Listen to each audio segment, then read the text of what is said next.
السلام علیکم ورحمۃ اللہ وبرکاتہ۔ عن ابی موسیٰ رضی اللہ عنہ قال قال النبی صلی اللہ علیہ وسلم مثل الذی یذکر ربہ والذی لا یذکر ربہ مثل الحی والمیت۔ صحیح بخاری۔ رسول اللہ صلی اللہ علیہ وسلم نے ارشاد فرمایا، اس شخص کی مثال جو اپنے رب کو یاد کرتا ہے اور جو اپنے رب کو یاد نہیں کرتا زندہ کی طرح اور مردہ کی طرح ہے۔ اللہ اکبر۔ اس حدیث سے ہمیں یہ پتا چلا کہ جو لوگ اللہ کا ذکر کرتے ہیں ان کی مثال زندوں کی سی طرح ہے، اور جو اللہ کا ذکر نہیں کرتے ان کی مثال مردوں کی طرح ہے۔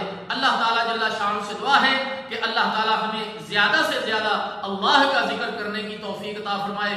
سبحان اللہ، الحمدللہ، اللہ اکبر، لا الہ الا اللہ، سبحان اللہ و بحمدہ، سبحان اللہ العظیم، یہ سارے اللہ کے ذکر ہے۔ اللہ تعالیٰ جل شانہ سے دعا ہے کہ اللہ تعالیٰ ہمیں کثرت کے ساتھ ذکر کرنے کی توفیق عطا فرمائے۔ والسلام علیکم ورحمۃ اللہ وبرکاتہ۔